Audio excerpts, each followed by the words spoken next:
Entrevista no Café. O conteúdo é que faz a diferença. Boa noite, Andressa. Bem-vinda ao Café com Notícia. Boa noite, obrigada pela acolhida. Sua primeira vez no Amapá? Primeira vez aqui. Tá gostando da experiência, do calor? Calor entre aspas, né? Hoje choveu o dia inteiro. É o inverno, né? É, o inverno amazônico. Primeiro explica para os nossos ouvintes o que está te trazendo aqui no nosso estado pela primeira vez. Eu sou da campanha nacional pelo direito à educação, estou na coordenação e a gente tem um projeto de mapeamento de grêmios estudantis e de coletivos estudantis na região amazônica. E o Amapá é um dos estados principais aí do nosso trabalho, então eu vim aqui falar um pouquinho sobre esse projeto, fazer articulação com a secretaria, conselhos, vários estudantes, então é por aqui que a gente veio, pela mobilização dos estudantes. Sim. E como é que tu tens conversado, na verdade, qual foi a mobilização que tu presenciaste chegando aqui?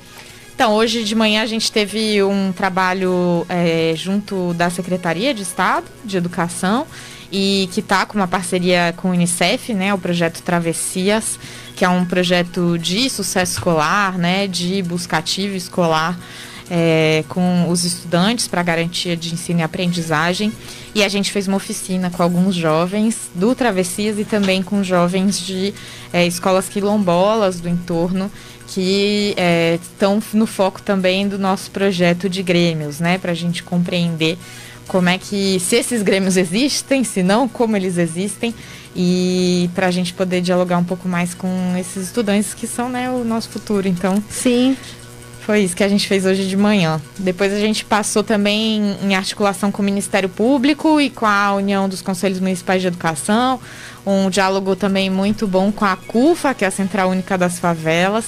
E aí tá todo mundo aí já envolvido, laçado nesse projeto de mobilização dos grêmios estudantis. É isso que eu ia te perguntar, tu citaste as escolas quilombolas, o Amapá ele tem um cenário educacional muito atípico em relação aos outros estados, né? Principalmente por conta do ensino modular, e isso facilitou muito a evasão escolar dos nossos alunos que não estão aqui na região metropolitana. Então, como mobilizar esses estudantes e também articular esses estudantes, né? Como é que tem sido esse trabalho? A pandemia, ela trouxe uma série de questões, né? E, na verdade, a gente estava até falando hoje de manhã que são questões que são sobrepostas à crise que a gente já vinha vivendo, né? Então, o desfinanciamento da educação, uma crise também de descredibilidade, às vezes, né? De qual é esse papel importante da educação em termos de desenvolvimento social, desenvolvimento econômico do país. E agora, com a pandemia, a gente teve um aumento, né, dessa exclusão escolar, muito por conta de políticas emergenciais que foram descoladas dessa realidade dos estudantes.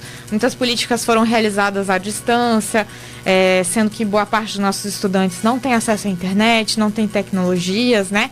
Quando eu digo não tem acesso à internet, não o WhatsApp ali do dia a dia, mas um acesso à internet de qualidade mesmo, que garanta que ele tenha acesso às plataformas educacionais que foram feitas para a educação remota. E, além disso, muitos estudantes têm suas famílias numa situação também de desemprego, uma situação econômica muito ruim, que fizeram com que muitos estudantes não vissem na escola, né, um lugar de acolhida, de permanência nesse período de pandemia por conta de todas as dificuldades de acesso e a necessidade em paralelo de muitas vezes colaborar para a renda familiar, né? Então são vários os fatores. A própria merenda, que era um fator de permanência, né? Exatamente, a gente teve um problema sério de distribuição de merenda. O Programa Nacional de Alimentação Escolar, o PNAE, ele é referência mundial de combate à fome, né, no mundo, pelo Programa das Nações Unidas de Alimentação. E a gente teve uma ruptura da distribuição dos alimentos em diversos momentos, e depois uma mudança para cartão alimentação, que na verdade reduz o poder aquisitivo ali dessa alimentação, e de crianças que muitas vezes tinham na escola a única refeição completa e nutritiva, né, do dia. Então, tudo isso fez com que a gente estivesse num cenário muito grave, especialmente para as populações mais vulnerabilizadas, e muitas delas de comunidades tradicionais, comunidades indígenas, quilombolas, que têm já suas especificidades e seus grandes desafios para uma educação de qualidade e contextualizada com seus territórios. Ô Andressa, boa noite, meu nome é Kleber, prazer também conversar com você. E eu sei que é pouco tempo, vocês estão tendo um contato inicial, mas já foi possível, alguma coisa te chamou mais atenção, uma peculiaridade do que é feito aqui, né, em relação a esses cenários que você encontrou? Então, a gente viu hoje de manhã, né, um projeto que em parceria com o Unicef, eles fazem no Brasil inteiro, né, de busca ativa. A gente fez essa parceria no Fora da Escola Não Pode e tem tido esse trabalho aí justamente de combate à exclusão escolar.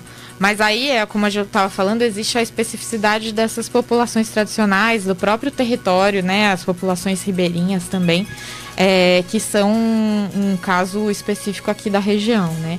E aí a gente tem olhado, inclusive nesse projeto de grêmios, com especificidade para essas populações, né? Como é que se implementa, por exemplo, diretrizes curriculares da educação quilombola, da educação indígena, se a gente não tem um processo dialogado de participação, de gestão democrática dos estudantes na escola, né? Grêmios, ou alguma forma que eles possam participar e se apropriar, também construir essa escola. E aqui no Amapá a gente tem, né, diversas dessas comunidades, a gente vai visitar algumas também. Vocês permanecem quanto tempo aqui conosco? Eu vou ficar até quinta-feira, mas nosso comitê, a gente tem um comitê local aqui no Amapá. Quem são seus colegas aí? A Antônia, que é professora Antônia, da Unifap. Pedagogia, né? E a professora Ivanéia, que é da Confederação Nacional dos Trabalhadores em Educação, também, que fazem parte aqui, são da coordenação do nosso comitê no Amapá, então elas permanecem aqui, a gente está fazendo todas essas articulações junto com elas, para a gente poder fazer esse trabalho no local. Você é da onde, Andressa? De São Paulo, eu sou da Campanha Nacional pelo Direito à Educação, elas são do comitê aqui, e eu sou coordenadora geral da campanha, e aí a gente está implementando esse projeto em vários estados, né, então minha vinda para cá é para fazer essa articulação junto com elas. É interessante pensar que nas gerações anteriores os movimentos secundaristas eles eram muito mais populares do que hoje em dia entre os jovens, né? Eles estavam inclusive em ensino privado, em outros ambientes, existia uma articulação mais espontânea e hoje em dia ela não é tão popular. Então existe aí, talvez nas articulações estaduais o interesse de formação até política. A gente não fala política partidária, né? Mas não deixa de ser uma formação política com os estudantes dentro da construção de novos grêmios estudantis, explicar a importância de um grêmio, talvez para conseguir políticas públicas. Isso, a educação ela tem 3 grandes objetivos segundo a Constituição, né? A formação para o mercado, a formação para o trabalho, a formação plena do cidadão e a formação justamente para a cidadania. Né? Isso passa pela formação política dos nossos estudantes, especialmente uma formação que seja dialógica e prática, né? Então, ver acontecer e construir uma gestão democrática da escola dentro de um espaço micro ali, né, em que o estudante convive, você construir a democracia, construir a sociedade, construir essas relações. Então, por isso também que a gente acredita muito, né, na gestão democrática. E o nosso trabalho é focado em mapear, conhecer e fortalecer os grêmios estudantis num sentido de fortalecer isso dentro da escola, né? Existem vários movimentos estudantis, coletivos, que fazem um trabalho mais amplo, né, na sociedade, para fora da escola, né? E aí a nossa ideia é fortalecer esse espaço dentro da escola de participação, de construção, junto com os diretores, com professores, com todos os educadores no ambiente escolar. Você também, particularmente, tem um histórico assim de movimento estudantil? Eu não, eu fui de movimento estudantil na universidade, mas na educação básica eu fui de colégio militar.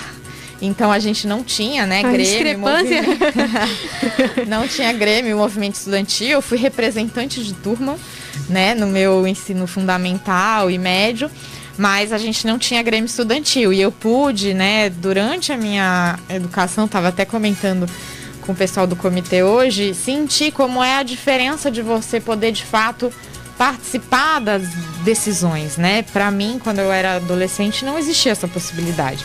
Existia dentro da sala de aula, porque os meus professores sempre foram muito dedicados a isso, mas dentro do colégio não, né? A gente não tinha essa prerrogativa de fazer parte da decisão, que era de cima para baixo, né? Sim, muito hierárquica, né? Acabei de lembrar também, recentemente foi aplicado de forma definitiva o novo ensino médio, as novas diretrizes do ensino de base, né? E como isso tem influenciado na articulação estudantil, na percepção de vocês? Então, a reforma do ensino médio, ela na verdade veio na contramão da demanda dos estudantes, né? A gente teve um movimento de ocupação de escolas em todo o país em 2015, 2016, que os estudantes pediam principalmente 3 grandes agendas, né? Então, primeiro, investimento e qualidade da infraestrutura das escolas. Vários deles ocuparam suas escolas e abriram salas que eles não sabiam que tinha dentro e viram livros empacotados que não estavam disponíveis na biblioteca, viram papel higiênico e sabonete que nunca tinha no banheiro, né? Então tinha toda uma discussão sobre a melhoria da infraestrutura das escolas. Um outro ponto foi sobre a valorização dos professores e dos seus profissionais de educação, que inclusive apoiaram vários desses movimentos de ocupação. Depois os estudantes apoiaram greves e movimentos de professores por melhorias salariais. E eles também pediam uma nova pedagogia, né? Uma pedagogia que fosse contextualizada para a vida deles, que fosse uma pedagogia de fato dialógica, que construísse, né, essa escola. E a reforma do ensino médio, ela vem na contramão de várias dessas agendas. Primeiro, ela constrói um currículo, né, muito conteudista, e é uma política que já nasceu verticalizada, né? Ela nasce de cima para baixo, Sim. né? Então, não houve a participação dos estudantes na formulação dessa política. Ela precariza, né, o currículo, então traz uma série de disciplinas que focam muito mais no eixo de formação para o trabalho, um trabalho mais terceirizado, mais precário do que, de fato, é um trabalho mais robusto. E, por fim, ela permite que sejam contratados professores, né, que não sejam formados na área. Então, isso precariza ainda mais a situação dos docentes, dos professores, e desvaloriza a profissão.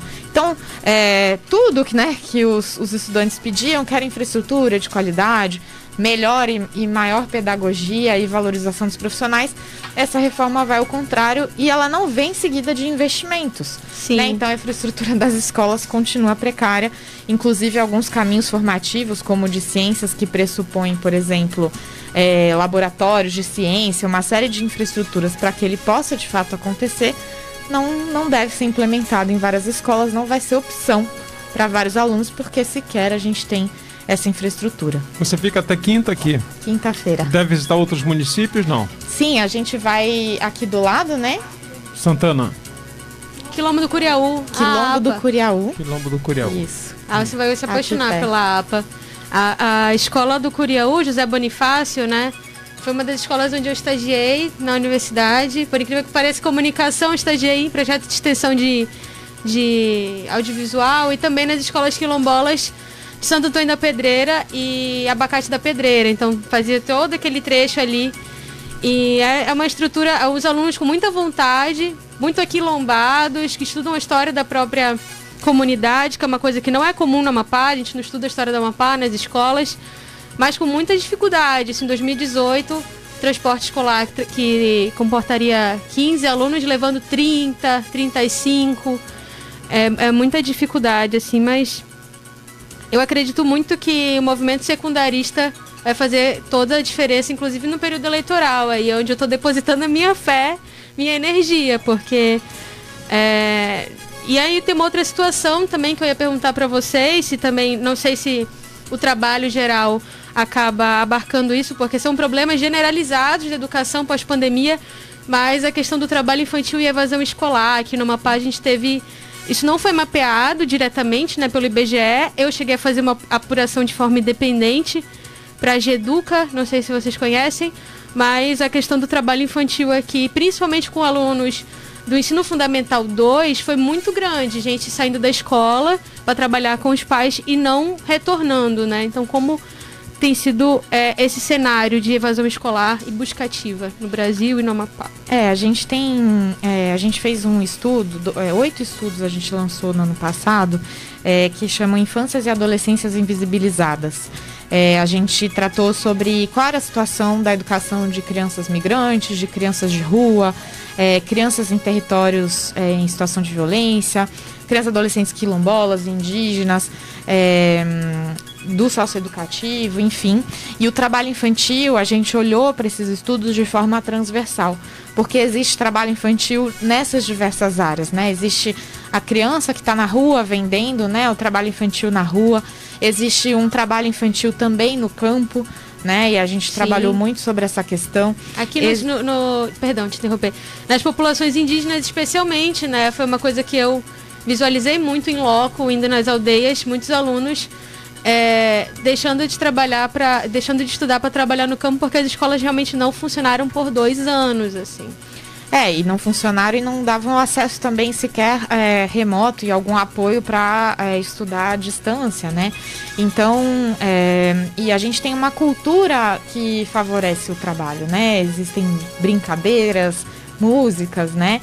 Sobre isso e aquela velha ideia de que trabalhar não faz mal. Eu comecei a trabalhar cedo, depois isso melhorou, né? Tem toda a questão da meritocracia por trás e pouco se fala sobre os impactos físicos e psicológicos do trabalho infantil na vida, né? Então muitas pessoas falam, eu trabalho desde criança e isso nunca me afetou, né? Na verdade afetou e não sabe, né? Porque é muito pouco explorada essa questão. A gente ainda tem um desafio muito grande de superar a cultura do trabalho infantil, né? Isso é uma das questões. E na pandemia, por conta de toda essa dificuldade de educação e por conta da falta de investimentos sociais, né? Que a exclusão, a gente não tem, normalmente na campanha a gente não fala de evasão escolar, porque evasão acaba pressupondo que o estudante decidiu sair. Sim. E na verdade, ele não está recebendo as condições do Estado para ficar na escola, né? Então, desde falta de investimento nas políticas educacionais, que a gente já tratou aqui, até a falta de investimento social, né? A gente tem no Brasil, uma política de teto de gastos, de austeridade econômica, que vem desde 2016, antes da pandemia. Sim. E que depois as políticas sociais sofreram ainda mais cortes, né? Na área da educação, de 2015 a 2019, a gente teve uma redução de 45% no orçamento dedicado para a área, né? Então, a gente tem diminuído muito os recursos, o que, numa pandemia, é contrário a recomendações internacionais. A relatora da ONU para o Direito à Educação, a gente fez parte do relatório dela sobre Covid e educação, fez parte do grupo de experts, né, de especialistas que elaborou o relatório. E uma das principais recomendações, diante de olhar para os países, né, no mundo que melhor responderam à crise de Covid-19 na educação, era investir massivamente em educação pública, né? Investimentos públicos em educação pública. E é justamente o que a gente fez ao contrário. Inclusive o Brasil é citado como um mau exemplo, né? E aí aqui o Estado não fica de fora disso. Então, esse investimento social todo que gera essa crise de renda, essa crise de fome, né, nas famílias, também é responsável pela exclusão escolar, né? O estudante se vê numa situação obrigada a não ir para a escola e trabalhar. Muito bem, a campanha, ela é de alguma forma abraçada, é patrocinada por qual entidade? São 2 décadas já de atuação no país, né? Sim, a gente nasceu em 99, eu estava falando da ONU, né? A gente nasceu em 99 com um grupo de organizações que se organizou para fazer incidência no Fórum Mundial de Educação de Dakar, que foi o fórum que definiu a Agenda Internacional da Educação dos Objetivos de Desenvolvimento do Milênio, né? São 15 anos aí de atuação. E depois a gente também atuou para os Objetivos de Desenvolvimento Sustentável, os ODS, que agora estão vigentes até 2030. Então essa relação, né, internacional sempre foi muito forte no nosso trabalho, além desse trabalho local que a gente faz. E hoje a gente tem apoio da Pórticos, que é uma organização que está apoiando inclusive esse projeto do Unicef aqui, né? É um programa que tem várias organizações envolvidas no sentido de combater a evasão escolar, a exclusão escolar, um trabalho de busca ativa. E a gente com esse projeto de grêmios, né? E do Infâncias e Adolescências Invisibilizadas. E além disso, a gente também tem o apoio do Fundo Malala, né? A Nobel da Paz. A Malala, eu faço parte da rede de Champions, né, que eles chamam. Que legal! É a rede de ativistas, tem 80 ativistas no mundo que a Malala apoia na defesa do direito à educação. Então são esses os nossos principais apoiadores hoje. Muito bem. Andressa Pelanda, né, coordenadora geral da Campanha Nacional pelo Direito à Educação. A gente agradece a sua vinda aqui ao programa, desejar uma boa estada. Levem ela na sorveteria Jesus de Nazaré, que tem mais de 100 sabores de sorvetes. Tá irei, com certeza. A formiga que agradece. Muito obrigado, sucesso, eu que agradeço. Bom trabalho. Vocês também. Entrevista no Café. O conteúdo é que faz a diferença.